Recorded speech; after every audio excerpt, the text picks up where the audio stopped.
Hola, soy Jazz y esto es Ramé, el podcast en el que hablaré de lo desconocido, misterioso y romántico en el arte. Pero, ¿por qué Ramé? Ramé es una palabra del idioma balí que expresa algo caótico y hermoso al mismo tiempo.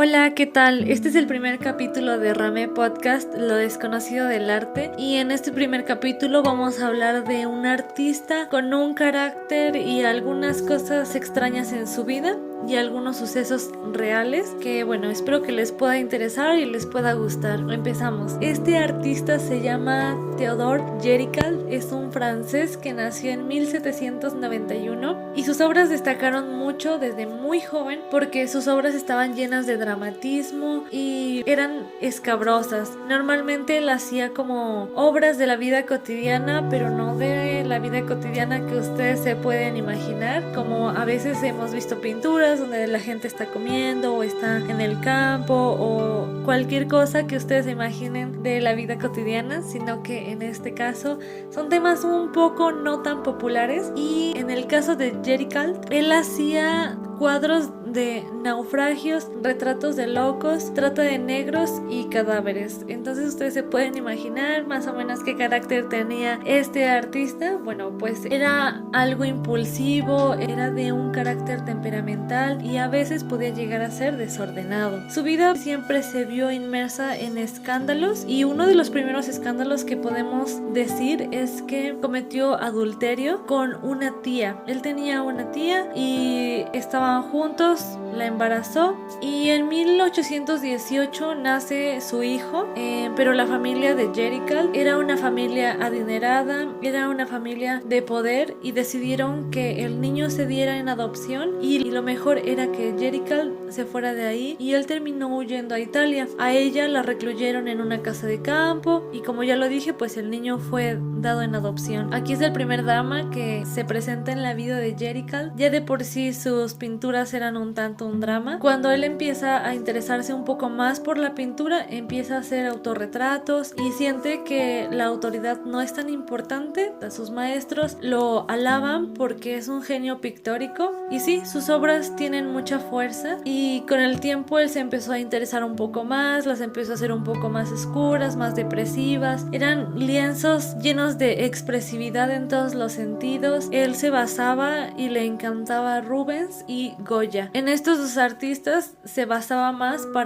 se inspiraba más para poder hacer lo que hacía. Y su vida siempre, como dije, siempre estuvo llena como de algunos dramas y el adulterio no fue lo único, pero él llegó a un punto, pues algo raro, diría yo. Este artista se empieza a interesar por un hecho que sucede en 1816 y fue el naufragio de la fragata Medusa frente a la costa de África Occidental. Posiblemente sea uno de los hundimientos más polémicos y documentados en la historia antes de que existiera el Titanic. Pero ¿qué tiene que ver con el artista y por qué fue un hecho muy documentado? Bueno, lo que pasó en esta fragata real Medusa fue una de las peores cosas que vivió Francia, ya que en esta fragata real viajaban 150 personas entre marineros, pasajeros, niños y mujeres, y las grandes olas comenzaron a golpear el barco, se perdió el control y finalmente empezaron a hundirse. El capitán salió en una balsa de emergencia, él se pudo ir y dejó a 147 personas y como pudieron hicieron una balsa. Esas 150 personas que quedaron, había 29 hombres, entre ellos marineros y pasajeros, había mujeres, niños, y pasaron aproximadamente 12 días llenos de calamidades. El primer día tenían una caja de galletas y vinos y fue con lo que empezaron. Las galletas se acabaron ese primer día, seguían bebiendo vino para sobrevivir, pero con los días se fue acabando, los recursos eran cada vez menos y finalmente las cosas para el día número 12 que estaba por terminar esta tragedia, la gente ya no sabía qué hacer. Los pasajeros que todavía restaban empezaron a recurrir al asesinato, empezaron a recurrir al canibalismo, estaban ya muy deshidratados, estaban volviéndose locos y después de todo esto que vivió en un infierno, querían salir, estaban buscando la manera. Los pocos sobrevivientes que quedaban, que eran más o menos 14, 13, se sentaban en el medio de la balsa para que no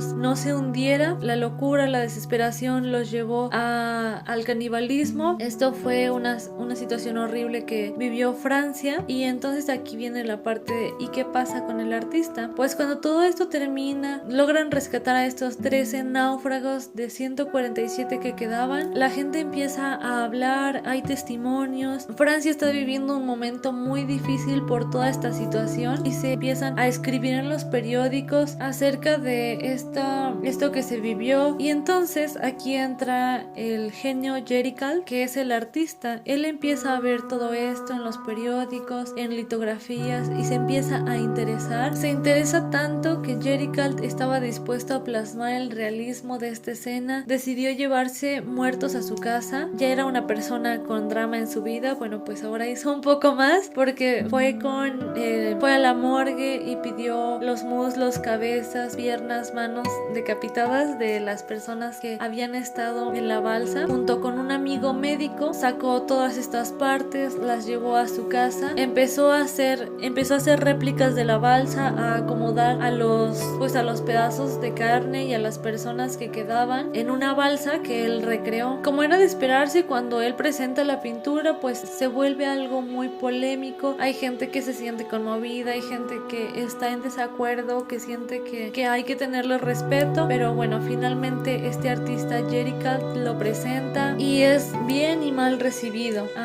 Si ustedes entran a mi Instagram, bueno, en la foto que voy a poner de este capítulo les voy a dejar la imagen de este cuadro y algunos otros cuadros de Géricault. Y esta obra se hizo muy polémica. Hay quienes dicen que tiene forma de pirámide y que tiene diferentes significados, que en el lado izquierdo podemos ver la muerte emocional y biológica, que en el lado derecho podemos ver la luz, pero conforme vamos viendo hacia abajo podemos ver la luz, la vida representada por un minúsculo barquito que está en el fondo, que pareciera el amanecer. Como les dije al principio, este artista tenía mucha fuerza emocional en sus obras, lo representaba con mucha facilidad. Géricault logró lo que quería, que era plasmar el realismo de esta escena. A mucha gente le conmovió y bueno, creo que sabiendo la historia de todo esto es algo muy difícil que vivió Francia, pero que si nosotros nos adentramos un poco más en la pintura, pues podríamos llegar a sentir o a experimentar esa fuerza que tiene este artista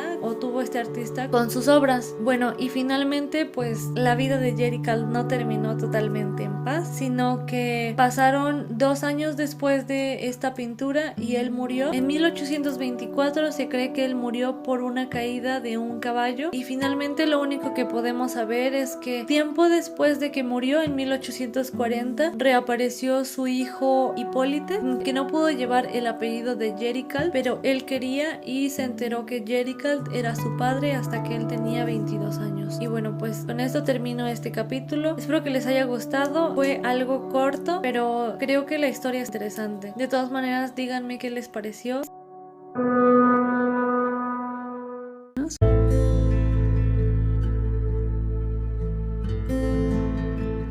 Gracias por escuchar este episodio y escucho uno nuevo cada semana y sígueme en Instagram como @ramepodcast.